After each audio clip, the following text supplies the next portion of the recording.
This is video clip 1 for topic 3, correlation, and this is for EACS 6023, University of Oklahoma.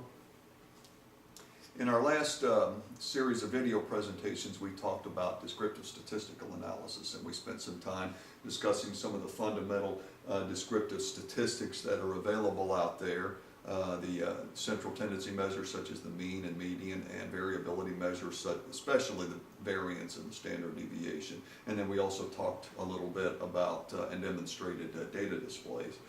I'd like for us to spend some time during these next few clips about correlation, just because correlation is such an important statistical calculation in quantitative research methods. Correlation is very widely used. It's probably a concept that you know something about, you've had some experience with, but what I'd like to do with this session is to spend a lot of time kind of breaking it down and discussing exactly what correlation is all about and what it means. And then we'll use a little bit of mathematics to kind of hopefully help clarify correlation also as a concept. So you might want to have handy your PowerPoint presentation for topic number 3 and follow along that as best you can.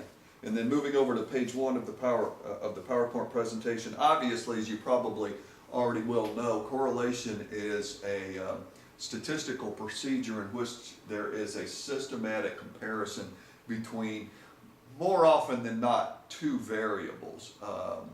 Now, there are more advanced correlation procedures in which you can correlate more than two variables at one time, or there are also occasions in which you're going to see more than two variables correlated one variable at a time with each other, such as in a correlation matrix, in which you have variable 1 correlated to variable 2 and 3, variable 2 also correlated to variable 3, in the most simple example. But more often than not, you're going to see two variables, or you're most interested in two variables correlated against each other.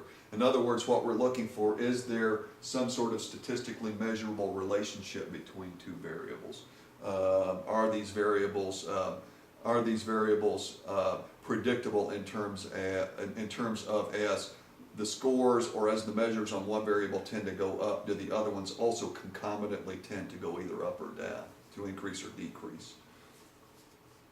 So again, pardon me, this is page 2 of the PowerPoint presentation. Compared two different measures, and bulleted points about a whole host of potentially correlated variables. Obviously, there are millions and millions of others, only limited by the human imagination. IQ and achievement, GRE and GPA. If the Educational Testing Service is selling the GRE as a test that predicts success in graduate college, then there should be, at a very minimum, a correlation between GRE and GPA in the first part of graduate school anyway.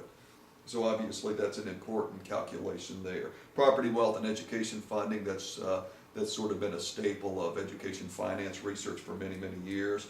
And of course, non-educational applications as well, mother's age and newborn birth weight, for example. And these are just a few examples. Hours television and attention span. If you could go out and measure a kid's attention span and collect data on the number of hours that they watch television, perhaps there might be some relationship there. So one is hypothesizing whether there's a relationship or not, and then collecting data and using a correlational procedure to ascertain the extent to which there actually is a statistical relationship between those two sets of measures. So it examines, moving on to page 3, these relationships, and it does so. Correlation can be done both graphically and statistically. And there are two questions that are answered with a correlation calculation, and that is, how strong is that relationship, if there's one at all, and number 2, is the relationship direct or inverse? In other words, as the measures on X variable go up, do the measures on Y variable tend to go up concomitantly? That's a direct relationship. Or do the measures on the Y variable tend to go down concomitantly, in which there's an inverse relationship? And you can kind of go back on the previous slide and look at some of the examples that were provided there, and maybe even hypothesize which of those two, inverse or direct, which kind of relationship you might think would be found with each of those sets, each of those bivariate examples. So correlation provides a mechanism for answering those two questions. What is the strength of the relationship, and what is the direction of the relationship, direct or inverse? And over the next 2 pages of the PowerPoint presentation, you recall that we had a data set that we had introduced. This is pages 4 and 5, and we developed a scatter plot. And scatter plots are a visual representation of correlation in effect. There's also obviously a statistical calculation involved, but the very first thing one can do when conducting a correlational study is to begin by eyeballing the data with a scatter plot. And as you know from our previous discussion, a scatter plot is simply a 2-variable plot on a 2-dimensional set of axes. The x-axis, which is horizontal, the y, which is vertical. And each subject, a correlation only operates if each subject or each object of measurement is being measured twice, one in each of the 2 variables that are being correlated. So if you're looking at the effect of television on a kid's attention span, each kid would need to have some measure of the number of hours of television that kid watched, however you define that variable, weekly, daily, whatever it is, and some sort of measure of attention span. So each dot represents a level for that subject on the x-axis, which if you go straight down, that would be that person's level. Let's say this is the government test and this is 50. This individual scored a 50 on the government test, and then of course an intersection to the y-axis. I don't know, this might be a 61 on the history. So this person would be 61 on the y test, 50 on the x test. And then what you have in effect is a series of dots that represent each subject, and each subject that's part of the data set. And this series of dots then form the scatter plot. So you might have something like this.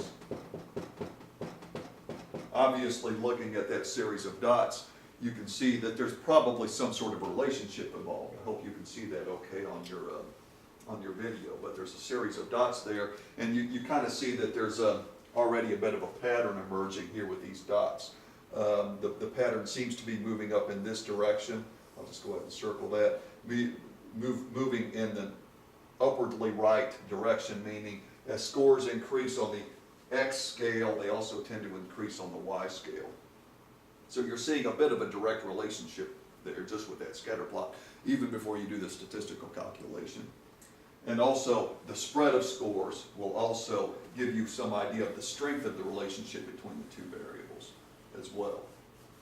And we'll talk a little bit more about that later. So a scatter plot can be a first step in looking at the relationship between 2 variables using correlation. And again, I refer you to pages 4 and 5 in the PowerPoint presentation. Then moving over to page 6, as you can see, with any data set, and we'll talk more about the line of best fit when we get to regression analysis later in the semester, but you could talk about a line that seems to define these data as they're indicated here on the board. We call that the line of best fit. It's a line that sort of goes right through the middle of all of those data points. So the orientation of that line really is what correlation is all about. What is the characteristic of that line, or at least it's part of it. And you can see we've kind of added a line of best fit on page 6. And on page 7, you look at some of the possibilities for a correlation. Page 7 of your PowerPoint presentation. In terms of the orientation of that line, and you can just kind of look at them on page 7 of your PowerPoint presentation. A perfect negative relationship would be denoted something like this. That's a negative relationship. Or a perfect positive relationship would be denoted by a line of best fit that looks something like that. No relationship at all is typically, well, no relationship at all is defined by a flat line of best fit.